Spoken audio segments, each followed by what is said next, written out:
الله الرحمن الرحيم الحمد لله رب العالمين والعاقبة للمتقين والصلاة والسلام على سيد الأنبياء والمرسلين سيدنا وحبيبنا وحبيب رب العالمين محمد وعلى آله وأصحابه ومن هدى بهديه إلى يوم الدين. قال الله تبارك وتعالى في كتابه المجيد والفرقان الحميد: فأعوذ بالله من الشيطان الرجيم بسم الله الرحمن الرحيم وعلم آدم الأسماء كلها ثم عرضهم على الملائكة فقال أنبئوني بأسماء هؤلاء إن كنتم صادقين قالوا سبحانك لا علم لنا إلا ما علمتنا إنك أنت العليم الحكيم. وقال النبي صلى الله عليه وسلم: طلب العلم فريضة على كل مسلم ومسلمة أو كما قال صلی اللہ علیہ وسلم. برادران اسلام، اسٹیج پر جلوہ افروز حضرات علماء کرام، مفتیان عظام، ہمارے اس اجلاس کے صدر محترم اور معزز حاضرین، ہم لوگ جس دور سے گزر رہے ہیں یہ امت مسلمہ اور امت محمدی علی صاحبہا الف الف تحیت و سلام کے لیے بڑا کٹھن دور ہے، آزمائش کا دور ہے. یہ امت کے لیے اسلام کے اعتبار سے تو نہیں مگر مسلمانوں کے اعتبار سے زوال کا ہے. یہ بات اس لیے ہمارے لیے سمجھنا ضروری ہے کہ اسلام کو کبھی زوال نہیں. مسلمانوں کو زوال ہو سکتا ہے، اسلام کو زوال نہیں ہو سکتا. کیوں؟ اس لیے کہ اسلام اللہ کی صفت ہے اور اللہ کی صفت میں کوئی کمی زیادتی نہیں ہوتی ہے. لہذا اسلام اول البشر حضرت آدم علیہ السلام سے لے کر قیامت تک اپنے آب و تاب کے ساتھ جیسا ہے ویسا ہی رہے گا. مگر مسلمان یہ اسلام سے اپنے رشتے کے کمزور ہونے کی وجہ سے، علم سے اپنے رشتے کے کمزور ہونے کی وجہ سے، اپنی وجہ سے، اسباب کے ایسے اسباب کو اختیار کرنے کی وجہ سے جن اسباب کو اختیار کرنے سے اللہ ناراض ہوتا ہے، مسلمان زوال کا شکار ہوتا ہے.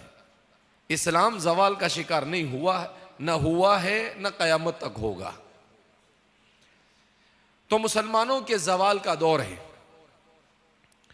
جب عروج کا دور ہوتا ہے تو انسان کے لیے بڑی سہولتیں ہوتی ہیں، مگر جب زوال کا زمانہ ہوتا ہے تو قدم قدم پر آزمائش ہوتی ہے. مگر اللہ کا نظام یہ ہے کہ جو جتنا آزمائش کی بھٹی میں تپایا جاتا ہے اللہ اسے اتنا ہی اجر عطا فرماتے ہیں. لہذا ہمیں مایوس ہونے کی ضرورت نہیں، ہمیں ڈرنے کی ضرورت نہیں، البتہ ہمیں اپنی زندگی پر نظر ثانی کرنے کی ضرورت ہے کہ آخر وہ کون سا زمانہ تھا جس زمانے میں پوری دنیا پر اسلام کا پرچم لہرا رہا تھا، اور آج وہ کون سا زمانہ آیا کہ 30% 40% دنیا میں مسلمان ملک ہے، مگر اس کے باوجود بھی وہ اسلام کی سربلندی کے لیے کچھ کرنے کے لیے تیار نہیں. ہمارے سامنے کوئی بہت دور جانے کی ضرورت نہیں. فلسطین کا قضیہ اور اہل غزہ کی پوری دنیا سے علیحدگی اور ان کا صرف ایمان کے بلبوتے پر باطل کی آنکھ سے آنکھ ملانا اور 2 سال کے بعد باطل کا ان کے سامنے سرنگوں ہونا، یہ اس کی بالکل زندہ مثال ہے کہ اس کے چاروں طرف مسلمان ہیں. مسلمانوں کے وہ ملک ہے جن کو اللہ نے سارے وسائل عطا کیے ہیں، مگر ایسا لگتا ہے جیسے انہیں سانپ سونگھ گئے. مگر اللہ کی قدرت بھی عجیب. اللہ نے کہا کوئی بات نہیں، میرے ان غزہ کے جیالوں کو اگرچہ دنیا مدد نہیں کرے گی، مگر اللہ کہتا ہے ہماری مدد تو ان کے ساتھ میں ہے. اور اللہ نے ثابت کر کر بتا دیا. اگرچہ بڑی تعداد میں وہ شہید ہوئے، مگر ان کا کمال ہے کہ 2 سال کے بعد بھی آج بھی وہ ثابت قدمی کے ساتھ جمع ہوئے ہیں. یہ ان کا اسلام کے ساتھ والہانہ تعلق. لہذا اہل غزہ یہ ہمارے لیے ایک مثال ہے کہ دنیا میں ہمت اور جرأت کے ساتھ زندگی گزاری جاتی ہے. دنیا میں ذہنی غلام بن کر اور فزیکلی غلام بن کر زندگی گزارنا یہ بزدلی ہے. بزدلانہ زندگی گزارنا اسلام نہیں سکھاتا ہے. اللہ کے رسول صلی اللہ علیہ وسلم نے جو دعائیں تعلیم دی، ان دعاؤں میں سے ایک دعا کیا ہے کہ جب بندہ اپنے گھر سے نکلے تو دعا پڑھے بسم اللہ آمنت باللہ واعتصمت باللہ وتوکلت علی اللہ ولا حول ولا قوة الا باللہ اللہم انی اعوذ بک ان اضل او اضل او ازل او ازل او اظلم او اظلم او اجہل او یجہل علی رب ادخلنی مدخل صدق واخرجنی مخرج صدق واجعل لی من لدنک سلطانا نصیرا. یہ دعا ہے. جب آدمی اپنے گھر سے نکلے تو یہ دعا پڑھنی چاہیے. مگر 99.99% سے بھی زیادہ 100% کہو شاید باید ہی امت کا کوئی فرد ایسا ہوگا جسے معلوم بھی ہوگا کہ یہ دعا مسنون ہے اور اسے پڑھنا چاہیے. کچھ پتہ نہیں ہمیں. کیوں؟ اس لیے کہ ہمیں اللہ کے رسول کی سنتوں سے کوئی سروکار ہی نہیں رہا. ہم نے تو فرض اور سنت کو ایسا سمجھا ہے کہ فرض ہے تو ادا کرنا، سنت ہے تو اس کا مطلب یہ ہے کہ اس کی کوئی ضرورت نہیں. علیاذ باللہ. سیدنا حضرت عبداللہ ابن مسعود رضی اللہ تعالیٰ عنہ نے جب اللہ کے رسول صلی اللہ علیہ وسلم کے انتقال کے کچھ عرصے بعد 5-10 سال بعد دیکھا کہ امت تھوڑی سی غفلت کا شکار ہو رہی ہے تو عجیب بات ارشاد فرمائی. آپ نے کہا کہ تم سنت کو سنت سمجھ کر چھوڑتے ہو اور ہم سنت کو سنت سمجھ کر پوری طاقت کے ساتھ ادا کیا کرتے تھے. اس زمانے میں آپ نے کہا تو آج تو امت کا کیا حال ہوگا. لہذا اس بنا پر اس بات کو ہمارے ذہن میں بٹھانا ضروری ہے کہ تعلیم کوئی شک نہیں، انسانی معاشرے کے لیے تعلیم ضروری ہے. انسانی معاشرہ یہ تعلیم کے بغیر ترقی نہیں کر سکتا ہے. اسی لیے اللہ رب العزت نے حضرت آدم علیہ السلام کو جب وجود بخشا تو اللہ نے آدم علیہ السلام کو وجود بخشنے سے پہلے فرشتوں سے کہا وَإِذْ قَالَ رَبُّكَ لِلْمَلَائِكَةِ إِنِّي جَاعِلٌ فِي الْأَرْضِ خَلِيفَةً. میں زمین میں اپنا نائب بنا رہا ہوں، میں زمین میں خلیفہ بنا رہا ہوں، میں نیابت کسی کو دے رہا ہوں. شیخ الاسلام علامہ شبیر احمد عثمانی نور اللہ مرقدہ نے اس آیت کریمہ کی تفسیر کرتے ہوئے بڑا عجیب نقطہ ارشاد فرمایا ہے. شیخ الاسلام علامہ شبیر احمد عثمانی فرماتے ہیں اس سے ایک بات واضح ہو جاتی ہے کہ عبادت اور علم ان دونوں کا جب مقابلہ کیا جائے تو عبادت کے مقابلے میں علم یہ فوقیت رکھتا ہے. کہا کیسے؟ کہا اللہ رب العزت نے جو مخلوق کو پیدا کیا تو اللہ کی ہر مخلوق اللہ کی عبادت کرتی ہے. وَإِن مِّن شَيْءٍ إِلَّا يُسَبِّحُ بِحَمْدِهِ. قرآن میں اللہ فرماتے ہیں کوئی چیز زرے زمین پر ایسی نہیں جو اللہ کی تسبیح بیان نہ کرتی ہو، جو اللہ کی عبادت میں نہ لگی ہو. ائتیا طوعا او کرہا قالتا اتینا طاعین. اللہ نے آسمان اور زمین کو بنانے کے بعد کہا کہ تم میرے پاس آ جاؤ یا تو اطاعت کے ساتھ یا کراہت کے ساتھ. انہوں نے کہا کہ اللہ آپ نے ہم کو بنایا، ہم تو خوشی کے ساتھ آپ کا ہر حکم ماننے کے لیے تیار ہیں. تو کہا ہر چیز. اور اس زمانے میں اللہ کی سب سے زیادہ عبادت جب آدم علیہ السلام کو وجود بخشا جا رہا ہے اس وقت اللہ کی سب سے زیادہ عبادت کرنے والی مخلوق کون تھی؟ فرشتے تھے. لا یعصون اللہ ما امرهم ویفعلون ما یؤمرون. فرشتوں کی تعریف بیان کی گئی. فرشتہ کون ہے؟ جو اللہ رب العزت کی ذرہ برابر نافرمانی نہیں کرتے اور اللہ جو کہتے ہیں جیسا کہتے ہیں وہ ادا کرتے ہیں. کہا ان سے بڑا عبادت گزار کوئی نہیں تھا، مگر اللہ رب العزت نے حضرت آدم علیہ السلام کو علم آدم الاسماء، علم الاسماء سکھایا۔ ہمارے علماء نے لکھا ہے کیا مطلب علم الاسماء کا؟ کیا ان کو صرف چیزوں کے نام سکھائے؟ نہیں۔ اب یہاں ایک سوال ہمارے زمانے کے اندر میں لوگوں کے ذہنوں میں ایک سوال آتا ہے، وہ یہ سوال یہ آتا ہے کہ اللہ نے آدم کو کیا سکھایا؟ اللہ نے آدم کو دین کی تعلیم دی یا دنیا کی تعلیم دی؟ شیخ الاسلام محدث کبیر حضرت مولانا یوسف بن نوری نور اللہ مرقدہ نے بڑی عجیب بات ارشاد فرمائی۔ حضرت نے فرمایا کہ یہ دین اور دنیا کی تفریق یہ پہلے سے نہیں ہے، یہ تو بعد میں لوگوں نے تفریق کی، ورنہ دین اور دنیا کی کوئی تفریق نہیں تھی۔ اور رہ گیا مسئلہ کہ اللہ نے آدم علیہ السلام کو کیا سکھایا؟ تو قرآن نے صاف بیان کیا، اللہ نے آدم کو علم الاسماء سکھایا، اور علم الاسماء یہ دین اور دنیا دونوں کو شامل ہے، یہ دین اور دنیا دونوں کو شامل ہے۔ کیا مطلب؟ کہ آدم علیہ السلام کو حضرت عبداللہ ابن عباس کی ایک روایت ایسی ہے کہ اللہ نے آدم علیہ السلام کو چمچ کیا ہے وہ بھی بتایا، الملعقہ کیا ہے وہ بھی بتایا، اس کو کس میں استعمال کرنا وہ بھی بتایا، دنیا کے جتنے درخت ہیں ان درختوں کے خواص بھی بتائے، وہ کس کام میں آتا ہے وہ بھی بتایا۔ ایسے ہی اللہ نے آدم علیہ السلام کو عبادت کیا ہے وہ بھی سکھایا، اور اس کے خواص اور اس کے لوازمات بھی بتائے۔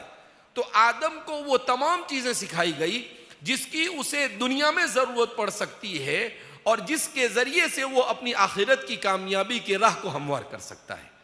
کہا ان کو جامع الاسماء و جامع العلوم تھے آدم علیہ السلام، سب کچھ سکھایا گیا۔ علامہ شبیر احمد عثمانی کی میں بات بیان کر رہا تھا تو حضرت علامہ شبیر احمد عثمانی نے بڑی پتے کی بات ارشاد فرمائی۔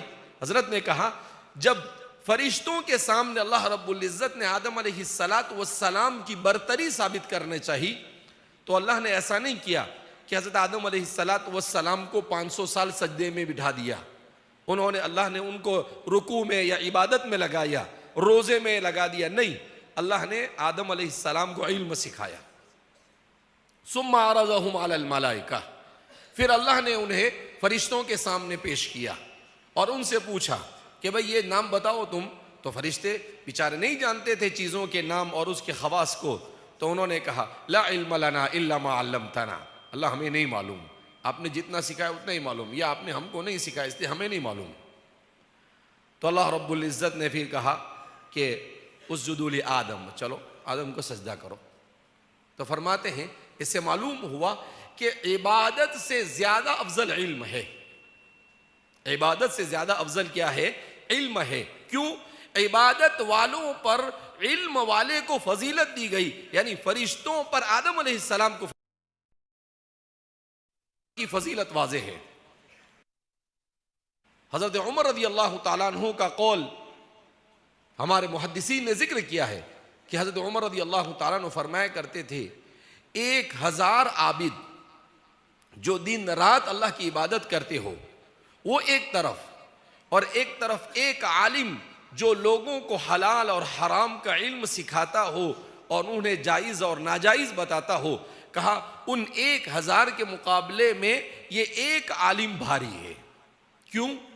اس لیے کہ وہ عبادت کر کر صرف اپنے آخرت بنا رہا ہے، اور یہ فتویٰ اور مسئلہ بتا کر پورے معاشرے کی آخرت کو بنا رہا ہے۔ تو اس کی عبادت یہ لازم ہے اور اس کی عبادت یہ متعدی ہے۔ اسی لیے علم اس میں کوئی شک نہیں کہ انتہائی اہم ترین علم، مگر مسئلہ یہ ہے کہ کون سا علم افضل؟ کیا ہر علم افضل ہے؟ نہیں۔ حکیم الامت مجدد ملت حضرت تھانوی رحمۃ اللہ علیہ فرماتے تھے علم کی 2 قسمیں ہیں، ایک ہے علم نافع اور ایک ہے علم غیر نافع۔ کہا علم نافع وہ علم ہے جو انسان کو آخرت میں نجات کا باعث ہو، اور علم غیر نافع وہ ہے جو آخرت میں انسان کے لیے اللہ کی ناراضگی کا باعث بنے، کہا وہ علم غیر نافع ہے۔ تو اب علم کی فضیلت ہم لوگ بیان کرتے ہیں ہر جگہ پر کہ اللہ نے آدم علیہ السلام کو علم سکھایا. رسول اللہ صلی اللہ علیہ وسلم پر سب سے پہلی وحی نازل ہوئی وہ اقرا والی وحی تھی. حضور کو یہ نہیں کہا گیا کہ سجدہ کرو عبادت، صرف اقرا نہیں کہا گیا، اقرا بسم ربک الذی خلق کہا گیا. پڑھو اس اللہ کے نام سے، اس رب کے نام سے، الذی خلق، جس نے پیدا کیا. معلوم کیا ہوا؟ وہ علم افضل ہے جو علم انسان کو خالق کے ساتھ اور اللہ کے ساتھ جوڑنے والا ہو. وہ علم جو انسان کو خالق سے نہ جوڑتا ہو اور خالق سے دور کرتا ہو، وہ علم نہیں بلکہ وہ علم تو وبال ہے. تو اس لیے آج سے 125 سال پہلے، ابھی 2-3 دن پہلے بخاری کا سبق پڑھانے کے دوران ایک باب آیا، باب تعلیم اہلہ. امام بخاری نے باب قائم کیا کہ آدمی پر اپنی باندی کو اور اپنے گھر والوں کو علم سکھانا یہ ضروری ہے. اور پھر اس میں ایک روایت امام بخاری نے ذکر کی. اس روایت میں امام بخاری رحمہ اللہ نے ذکر کیا کہ 3 آدمی ایسے ہیں جنہیں اللہ ڈبل اجر عطا فرماتا ہے، دگنا اجر دیتا ہے. عیسائیت یا یہودیت پہلے اللہ کے رسول سے پہلے کسی اہل کتاب مسلک کا مالک ہو اور کسی اہل کتاب مذہب میں سے، اور پھر وہ اسلام کو قبول کرے تو اس کو ڈبل اجر ملے گا. دوسرا وہ غلام جو اللہ کی عبادت میں بھی کوتاہی نہ کرے، خدمت کرتا رہے، اس کو بھی ڈبل اجر ملے گا. اور تیسرا وہ شخص جو اپنی باندی اسے علم اور ادب سکھائے تو فرمایا اسے بھی ڈبل اجر ملے گا، اور پھر اس کا نکاح کسی اچھی جگہ پر کر دے. امام مطالعہ کر رہا تھا تو اس میں حضرت علامہ انور شاہ کشمیری رحمۃ اللہ علیہ کے افادات کو حضرت کے تلامذہ نے جمع کیا ہے. تو اس میں حضرت نے لکھا،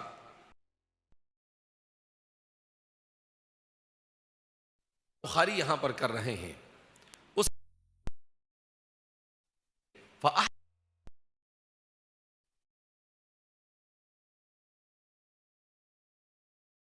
ادب سکھائے. کہا اور ادب اور انسان کی زندگی میں تہذیب اور شائستگی یہ صرف دین کی برکت سے آتی ہے.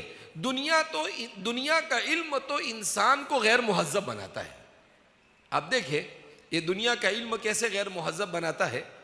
دنیا کا علم ایسے غیر مہذب بناتا ہے کہ جرمنی میں ایک ریلی نکلی. آپ کو تعجب ہوگا کہ کیا ریلی نکلی معلوم؟ Dog protection. ہمارے ایک دوست نے مجھے بھیجا اور مجھے کہا کہ حضرت اس کو ذرا دیکھو آپ. میں نے کہا کیا ہے بھائی؟ تو اس میں کیا تھا، جرمنی کی یونیورسٹی کے بڑے بڑے پروفیسر، کوئی پی ایچ ڈی کیا ہوا ہے، کوئی کیا ہوا ہے، ان لوگوں نے ایک پروٹیکشن کیا، ایک احتجاج کیا. کیا احتجاج کیا؟ کہا کہ ہم کتا بن کر زندگی گزارنا چاہتے ہیں، لہذا ہم کو اس کے حقوق چاہیے. آپ پریشان ہوں گے کہ مول صاحب کا دماغ برابر ہے یا نہیں. میں پورے ہوش و حواس کے ساتھ بول رہا ہوں. تو وہ کیا کیا، انہوں نے ماسک پہنا تھا. کس کا ماسک پہنا تھا؟ کتوں کا. انہوں نے اپنے ہاتھ میں کتے کی طرح، جیسے کتے کے پاؤں ہوتے ہیں ویسا پہنا، پاؤں میں پہنا، اور چل بھی رہے کتے کے جیسا. اور ان کو بند بھی کیا ہوا تھا کتے کی طرح پنجروں میں، اور انہیں کھانا بھی وہی دیا جاتا ہے جو کتے کھاتے. آپ تصور کرو کہ دنیا کا علم جب وحی سے کٹتا ہے تو انسان کی زندگی پر اس کے کتنے مہلک اثرات مرتب ہوتے ہیں. اور وہ مطالبہ کر رہے ہیں کہ ہم کتے کی طرح زندگی گزارنا چاہتے ہیں اور ہمیں یہ حق دیا جائے ہمارا. یہ کوئی جاہل لوگ نہیں ہے، سب پڑھے لکھے. اسی لیے میں کہتا ہوں اللہ کے رسول صلی اللہ علیہ وسلم جس قوم کی طرف بھیجے گئے تھے وہ تو جاہل تھی، اسی لیے اس کو زمانے جاہلیت سے تعبیر کیا گیا، مگر ہمارا پالا جس قوم سے پڑھا ہے یہ پڑھی لکھی جاہل ہے۔ یہ کون سی جاہل ہے؟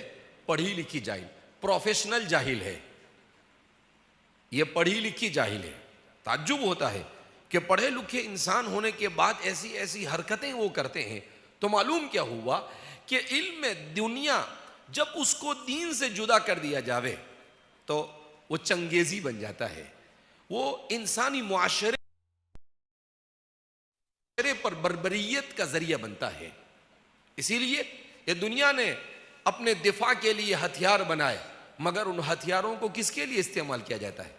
ان ہتھیاروں کو مظلوموں کو مارنے کے لیے استعمال کیا جاتا ہے، ان ہتھیاروں کے ذریعے بے گناہوں کو قتل کیا جاتا ہے۔ دیکھ رہے ہیں ہم دنیا میں آج 50 سال سے دنیا کے اندر میں جنگیں ہو رہی ہے، ان جنگوں میں کون مارا جاتا ہے؟ فوجی کم مارے جاتے ہیں، اور کون مارے جاتے ہیں زیادہ؟ عوام الناس زیادہ مارے جاتے ہیں، جن کا کوئی قصور نہیں، انہی کو مارا جا رہا ہے۔ کیوں؟ اللہ کے رسول صلی اللہ علیہ وسلم جس دین کو لے کر آئے تھے، اس دین نے کیا سکھایا؟ لا تقتلوا النساء، عورتوں کو نہیں مارنا، ولا تقتلوا الاطفال، بچوں کو نہیں مارنا، ولا تقطعوا الاشجار، درختوں کو نہیں کاٹنا، ولا تحرقوا البیوت، گھروں کو آگ نہیں لگانا۔ یہ اسلام کی تعلیمات ہے۔ عین جنگ میں قرآن کریم میں اللہ کیا فرماتے ہیں؟ کونوا قوامین للہ شہداء بالقسط ولا یجرمنکم شنآن قوم علی الا تعدلوا، کسی قوم کے ساتھ عداوت اور دشمنی تمہیں ناانصافی پر آمدہ نہ کرے۔ اللہ اکبر۔ عین میدان جنگ میں بھی اسلام نے انصاف کی تعلیم دینے کا حکم دیا ہے۔ اسی لیے فرماتے ہیں حضرات صحابہ کے اوپر جب اللہ کے رسول کی تعلیم و تربیت کا اثر ہوا تو کیسا اثر ہوا؟ اللہ اکبر۔ حضرت ابو دجانہ رضی اللہ تعالیٰ عنہ رسول اللہ صلی اللہ علیہ وسلم کی تلوار کو لیتے ہیں، اور اللہ کے رسول کی تلوار کو لے کر جب میدان میں اترتے ہیں، اس کے بعد وہ فرماتے ہیں رأیت شخصا، میں نے ایک شخص کو دیکھا، انہیں نہیں پتا تھا کہ کون ہے، کیا کر رہا ہے؟ وہ یحرض، وہ دشمن کی فوج کو ابھار رہا ہے کہ بھئی حملہ کرو مسلمانوں پر، مارو مسلمانوں کو۔ تو فرماتے ہیں فقصدت الیہ، میں اس کی طرف بڑھا تاکہ یہ لوگوں کو ابھارنے والا ہے، اسی کا خاتمہ کر دے تو نہ رہے بانس نہ بجے بانسڑی۔ تو فرماتے ہیں میں نے پوری طاقت سے تلوار اس پر اٹھائی، جب اس نے دیکھا کہ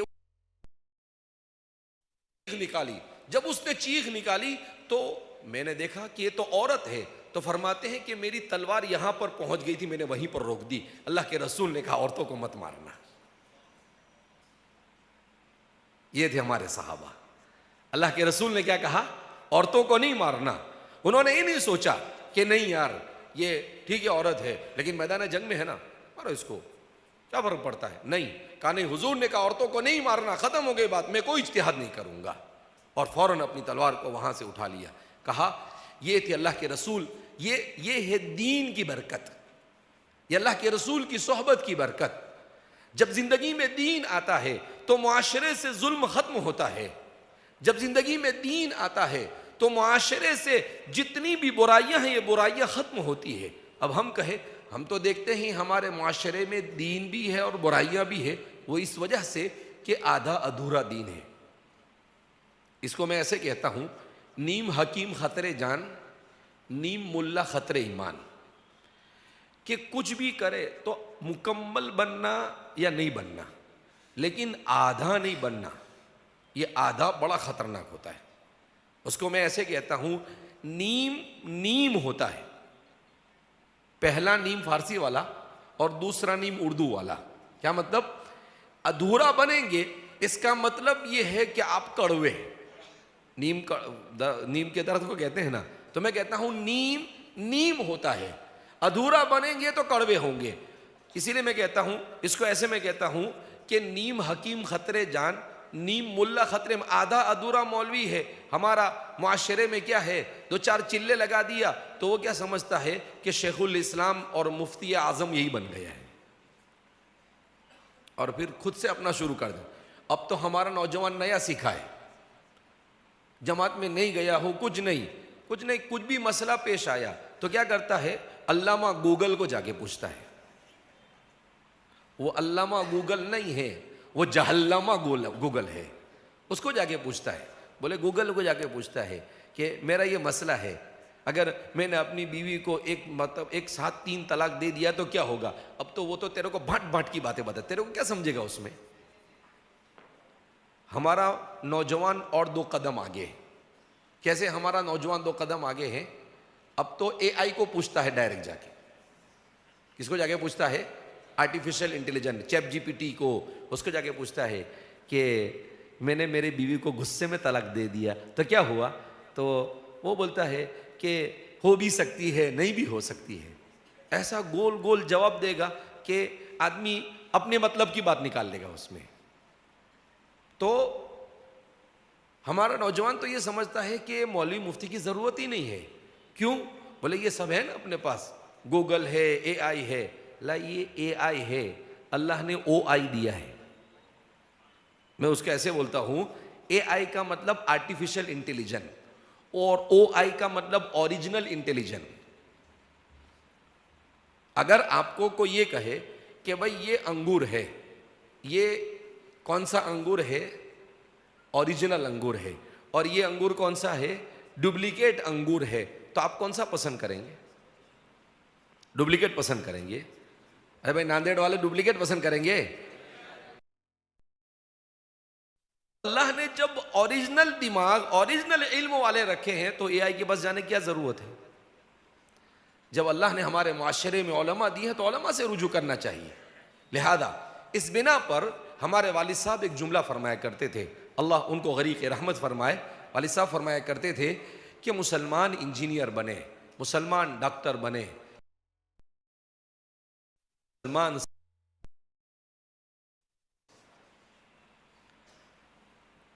آپ ڈاکٹر بن گئے اور آپ کے پاس دین ہی نہیں تو ایسی ڈاکٹری کسی کام کی نہیں. ایسی ڈاکٹری کو چولہے میں ڈال دیں. کیا ہے؟ ایسی ڈاکٹری تو پیسے بنانے کی مشین ہے. وہ ہمارے ایک دوست ہے مولانا امین صاحب پالن پوری، تو ہم کے مدارس کا جو نظام ہے، میں نے کہا کہ بھئی درس نظامی سے بہتر دنیا میں کوئی نظام نہیں. میں نے پچھلے 5-10 سال میں دنیا کے 40 سے زیادہ ملکوں کا جائزہ لیا، وہاں تعلیمی اداروں میں گیا، سب کچھ دیکھا، اور میں اس نتیجے پر دین کی صحیح تعلیم اور دین کا صحیح علم حاصل کرنے کے لیے سب سے بہترین کوئی سسٹم ہو سکتا ہے تو وہ صرف درس نظامی. اللہ جزائے خیر عطا فرمائے.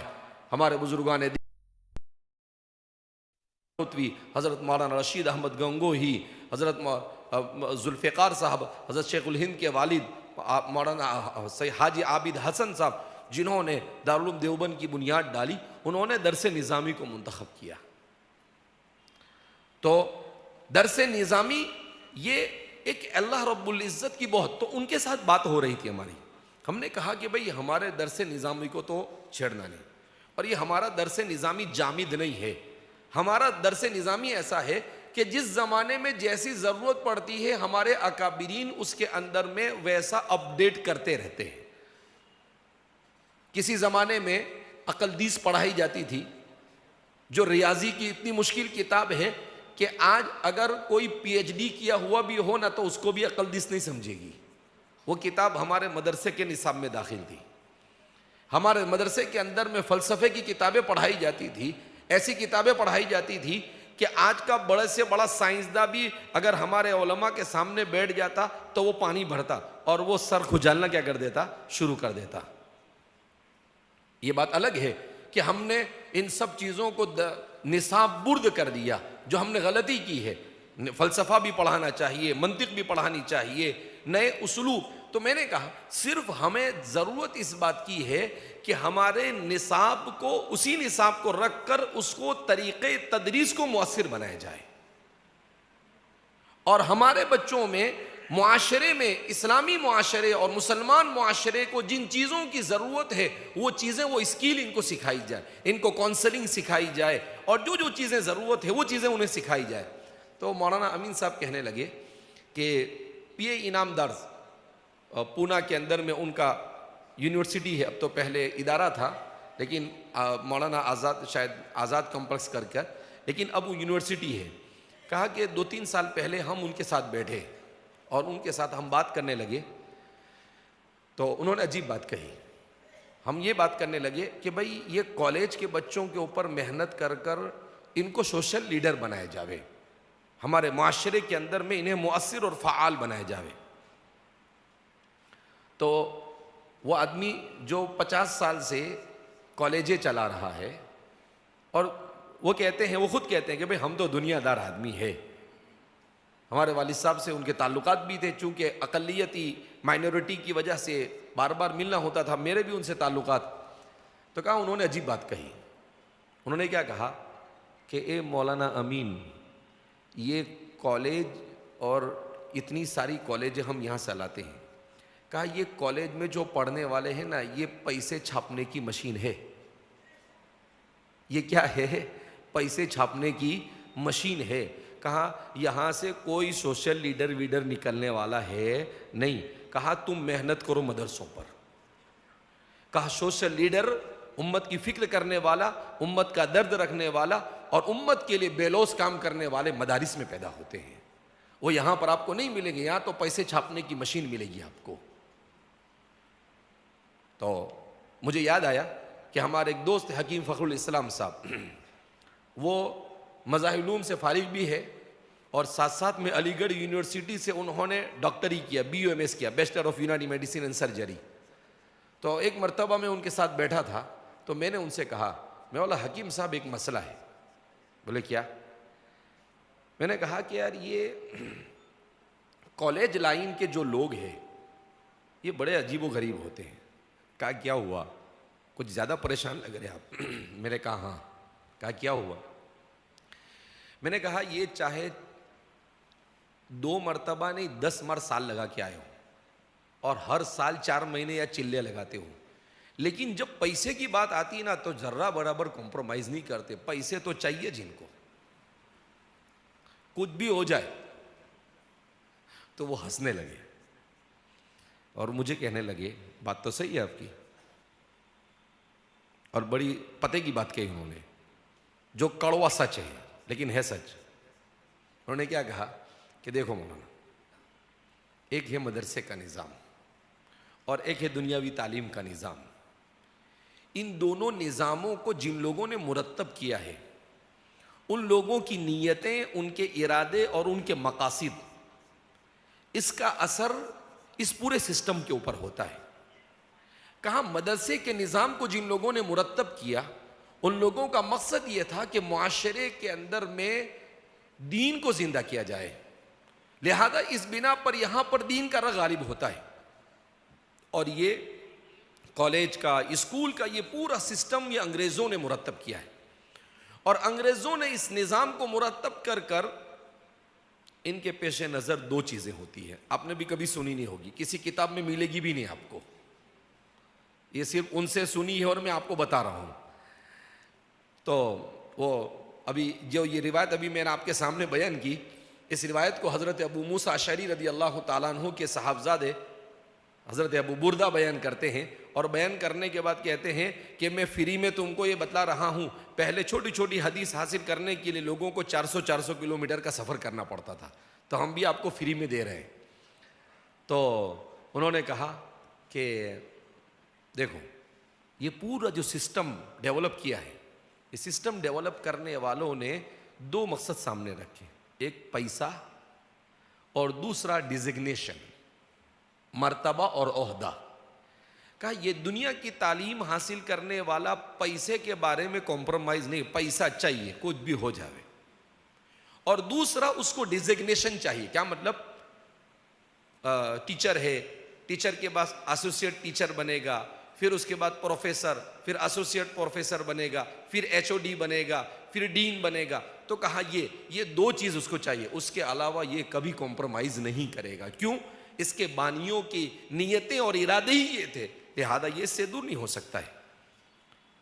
تو اس لیے میں آخر میں حکیم الامت مجدد ملت حضرت تھانوی رحمۃ اللہ علیہ کی ایک بات کہہ کر اپنی بات کو ختم کرتا ہوں.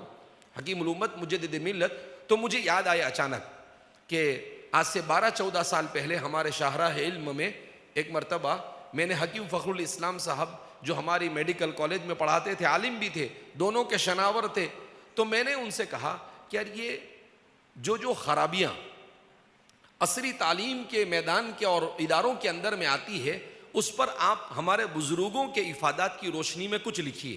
تو ماشاءاللہ انہوں نے محنت کر لکھا کہ نصاب اور نظام اور ماحول کی وجہ سے کیا چیزیں مرتب ہوتی ہیں۔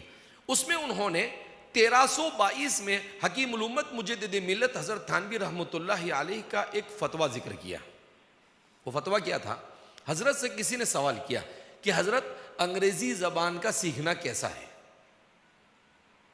حضرت نے اس وقت جواب دیا تھا، آج سے پورے 125 سال پہلے حضرت نے کیا جواب دیا اس کو کہ بھائی دیکھو، انگریزی زبان یہ دنیا کی دوسری زبانوں کی طرح ایک زبان ہے، بحیثیت زبان اس کے سیکھنے کا شریعت میں مباح ہے، اس کا سیکھنا شریعت میں ناجائز نہیں ہے۔ زبان تو کوئی بھی سیکھ سکتے ہیں، دنیا کی کوئی بھی زبان آپ کو سیکھ سکتے ہیں۔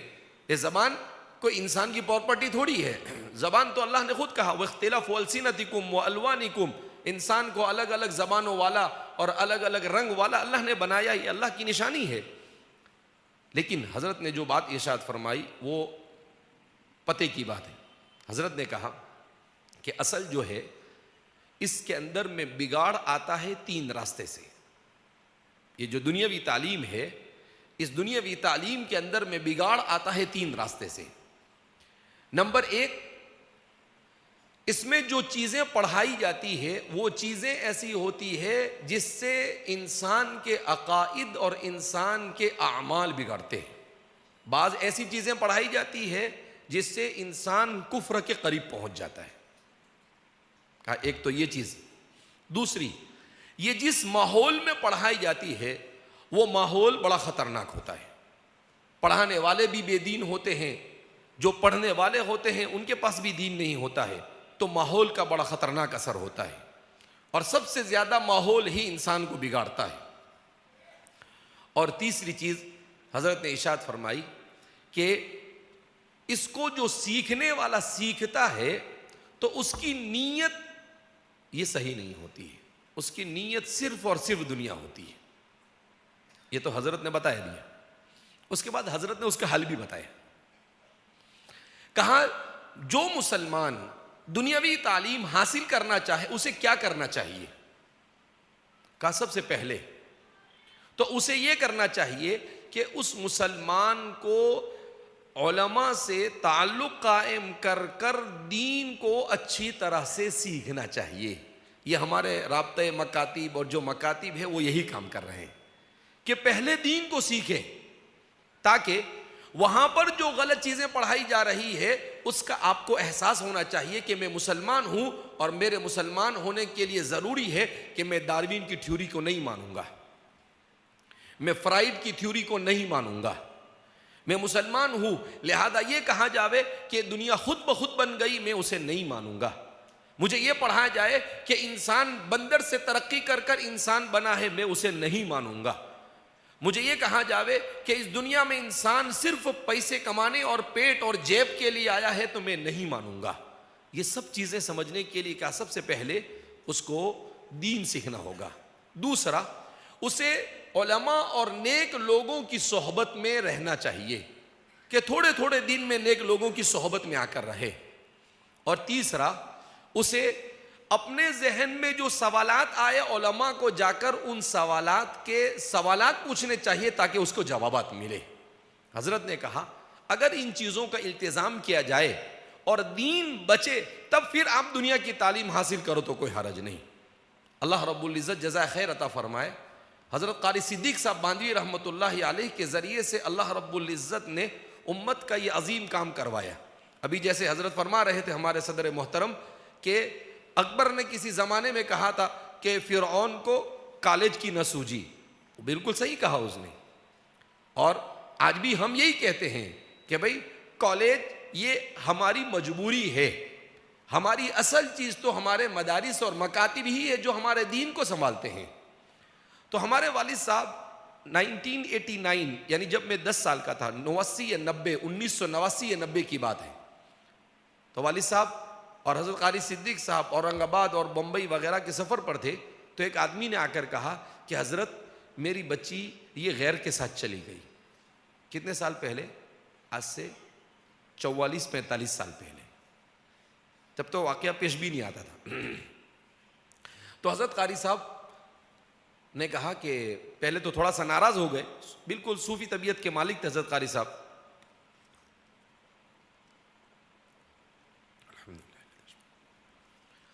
تو حضرت قاری صاحب نے کہا کہ کیا کرتے ہو تم، اپنی بچی کو نہیں سنبھال سکتے ہو، ایسا کیا کیا تم نے؟ پھر ان کے دل میں بات آئی کہ ذرا اس کو پوچھے کہ تمہاری بچی ایسے غیر کے ساتھ کیسے چلی گئی.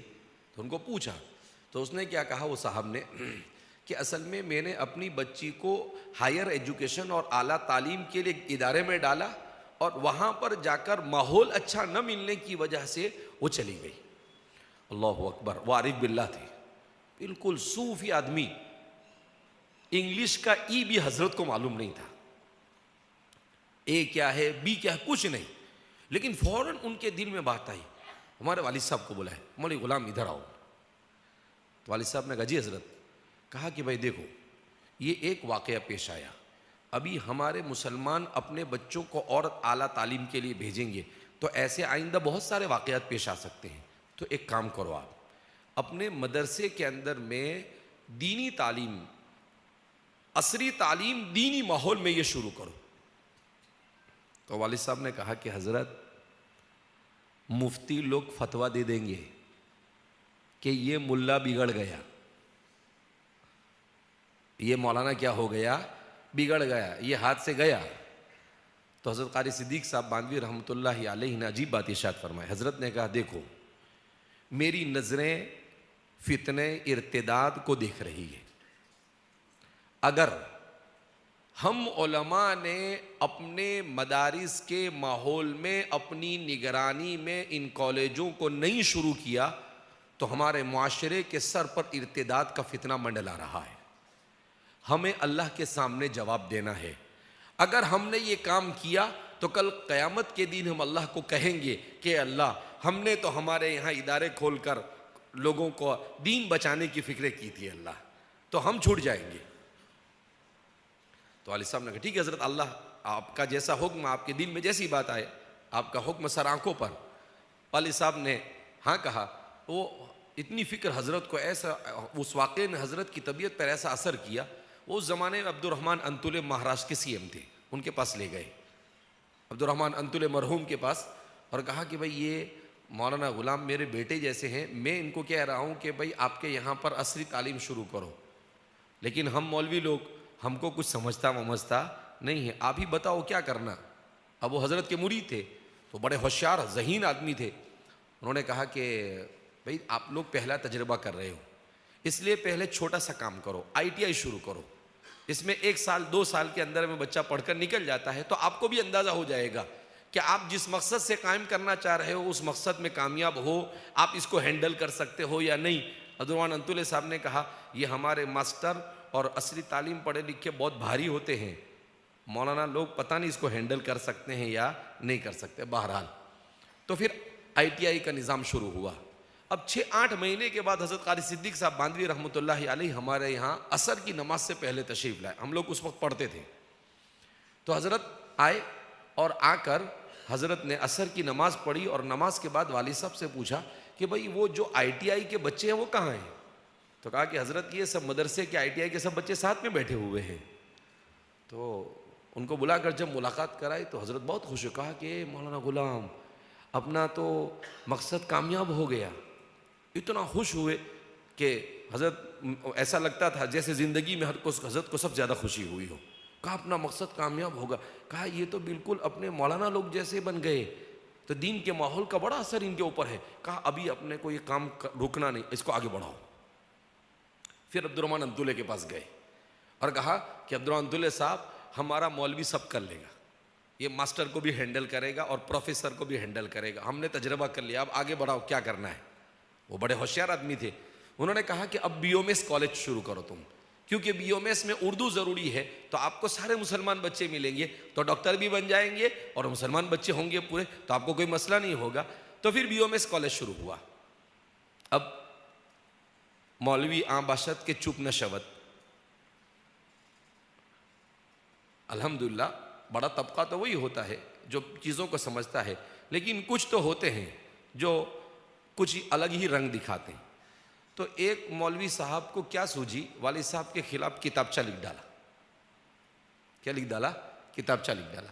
وہ مولوی صاحب کا نام بھی معلوم ہے، ابھی ہے بھی، لیکن اپنے کسی کو بتاتے نہیں ہیں، وہ راز ہے جو اللہ کے اور ہمارے درمیان ہے۔ تو وہ لکھا۔ اب حضرت قاری صدیق صاحب باندھوی رحمۃ اللہ علیہ کچھ دنوں کے بعد پھر تشریف لائے، تو والد صاحب نے کہا کہ حضرت کرم فرمائی شروع ہو گئی، یہ دیکھو یہ کتابچہ آگے ہے، 15-20 صفحے کے کتاب لکھا ہے۔ حضرت نے کہا کہ بھئی اس کو پڑھا؟ آپ نے کہا میں نے پڑھا نہیں، لیکن لوگوں نے ایسا بتایا کہ بھئی یہ مولوی ہے جو مسلمان بچوں کو بگاڑنے کے لیے مدرسے کے اندر میں کالج شروع کرنا۔ کہا کہ دیکھو، حضرت نے کہا اللہ میرے کو دو، میرے سامنے کوئی راوی نہیں، براہ راست میں خود دیکھنے اور سننے والا۔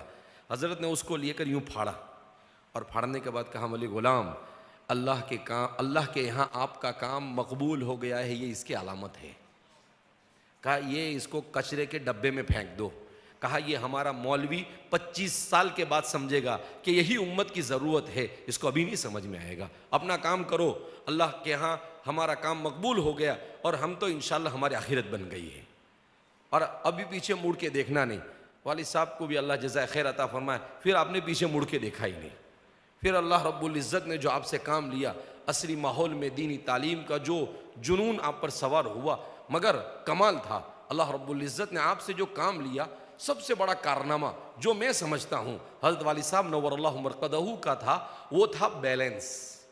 دین اور دنیا دونوں کی تعلیم کو بیلنس کے ساتھ لے کر چلے، اپنے دونوں کو جمع نہیں کیا۔ والد صاحب خود کہتے تھے کہ بھائی لوگ کیا سمجھتے ہیں کہ ہم مولوی کو ڈاکٹر بھی بناتے، انجینئر بھی بناتے۔ کہا نہیں، ہمارے یہاں دینی تعلیم کا نظام الگ ہے اور دنیاوی تعلیم کا نظام الگ ہے۔ ہم دینی تعلیم حاصل کرنے والے کو ضرورت کے بقدر دنیاوی تعلیم سکھاتے ہیں، اور دنیاوی تعلیم حاصل کرنے والے کو اچھا ماحول دیکھ کر دیندار بناتے ہیں۔ تو یہ ہمارا مقصد ہے۔ تو مجھے یاد آیا کہ سر سید نے جب اپنا کالج شروع کیا، اس وقت انہوں نے کہا تھا میں نے دین اور دنیا کو جمع کرنے کی کوشش کی، مگر کمبخت دنیا غالب آ گئی۔ مگر والد صاحب نے کمبخت دنیا کو غالب نہیں آنے دیا، آپ نے دین کو غالب رکھا، ہر چیز کو دین کے تابع بنایا۔ یہ ہمارے بزرگوں کی برکتیں تھیں۔ حضرت تھانوی، حضرت شیخ الاسلام علامہ مولانا تقی عثمانی صاحب دامت برکاتہم کے چیزیں، ان کا سفر نامہ آپ پڑھ کر دیکھیں، آپ نے لکھا ہے کہ آپ کے الفاظ ہے کہ آج کے مسلمانوں کو اپنی نسلوں کے ایمان کو بچانے کے لیے پرائمری سے لے کر ہائر ایجوکیشن تک، جس کو میں کہتا ہوں کے جی سے لے کر پی جی تک، علماء کی نگرانی میں دینی ماحول دیتے ہوئے عصری تعلیم کے ادارے قائم کرنا یہ فرض اور ضروری ہو چکا ہے۔ اگر ہم یہ کام نہیں کرتے ہیں، ہماری نسلوں کے ایمان کی کوئی گارنٹی دی جا سکتی نہیں ہے۔ لہذا ہم ہر جگہ پر کہتے ہیں کہ اللہ کے واسطے اپنے اختلاف کو دور پھینکو۔ علماء اور تاجر طبقہ اور امت کے فکر مند لوگ یہ ایک پلیٹ فارم پر آئے۔ اتنا بڑا شہر ہے ماشاءاللہ، اتنے سارے ادارے ہیں، ابھی بتائے کوچنگ کا بھی بہت کچھ یہاں پر چلتا ہے، مگر ہمارا کوئی اعلیٰ تعلیم کا کوئی قابل ذکر ادارہ نہیں یہاں پر۔ افسوس کی بات ہے کہ اتنی بڑی آبادی کے باوجود ہم نے کبھی سوچا ہی نہیں۔ اگر میں یہ کہتا ہوں کہ اس وقت امت ان مسائل میں آئی سی یو میں ہے، اگر اب بھی ہم بیدار نہیں ہوئے تو آگے اس کے نتائج اور ہولناک ہو سکتے ہیں۔ لہذا ہمیں مل بیٹھ کر اس مسئلے پر سیریس ہو کر سوچنے کی ضرورت ہے، ایک دوسرے کے تعاون کے ساتھ ہم کس طریقے سے اداروں کو قائم کر سکتے ہیں۔ اللہ رب العزت ہم سب کے یہاں پر جمع ہونے کو قبول فرمائے، اور ہمارے رابطہ مکاتب کے نوجوانوں نے جو بیڑا اٹھایا ہے، اللہ انہیں کامیابی عطا فرمائے، اور ہم سب کو اسلام کی سربلندی کے لیے اور امت مسلمہ کی سربلندی کے لیے مل جل کر اخلاص کے ساتھ کام کرنے کی توفیق مرحمت فرمائے۔ اللہ کہنے سننے زیادہ عمل کی توفیق مرحمت فرمائے۔ وآخر دعوانا الحمدللہ رب العالمین۔